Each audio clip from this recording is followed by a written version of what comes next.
तो पवन सिंह का गाना ट्रेंडिंग में जैसे ही पहुंचा, जो तीसरा बोलबम रिलीज हुआ है देवघर से ले ले यह, तो विरोधियों के द्वारा इस गाने पर चोरी का आरोप लगाया जा रहा है। जी हां दोस्तों, आप लोगों को मैं बताना चाहूँगा कि आदि शक्ति भोजपुरी यूट्यूब चैनल पर एक गाना रिलीज हुआ है, जिस गाने का बोल है जीजा देवघर से ले ले यह। जी हाँ दोस्तों, यह 15 जुलाई को गाना रिलीज हुआ है और आज पवन सिंह का गाना रिलीज हुआ है।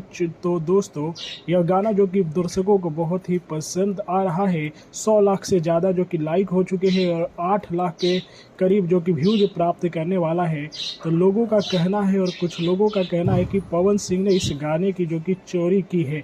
जी हाँ दोस्तों, जबकि न तो म्यूजिक एक है और ना कुछ उस तरह का मिल रहा है। जी हाँ दोस्तों, लेकिन कंसेप्ट अगर देखा जाए तो दोस्तों वहीं पर है।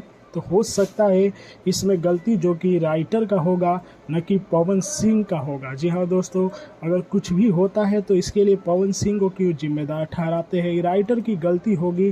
तो ये आप लोग गाना सुनकर बताइएगा कि क्या पवन सिंह ने इस गाने की कॉपी की है, वह गाना का चोरी हुआ है, कमेंट में बताइए। दोस्तों, यह विवाद इसलिए किया गया है क्योंकि शिवरात्रि के दिन यानी कि आज ही पवन सिंह और खेसारी लाल यादव दोनों सुपरस्टार के गाने रिलीज होते हैं, जहां पर पवन सिंह का गाना जो है वह 6 घंटा में 10 लाख के करीब व्यूज प्राप्त करने वाला है। वहीं पर खेसारी लाल यादव का जो गाना रिलीज हुआ है वो 6 घंटा में 3 लाख व्यूज भी नहीं प्राप्त किया है। और इस गाने की लाइक की बात करें तो 46,000 ही है। वहीं पर पवन सिंह के गाने को लाइक जो कि 1 लाख हो चुके हैं और कमेंट की बात करें तो 30,000 के करीब है।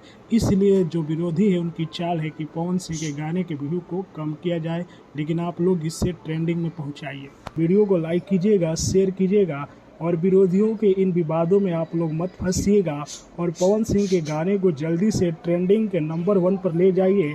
अभी पवन सिंह के 2 गाने ट्रेंडिंग में है, इस तीसरे बोलबम को भी पहुंचा दीजिए और वीडियो को लाइक कीजिए, शेयर कीजिए। जय हिंद।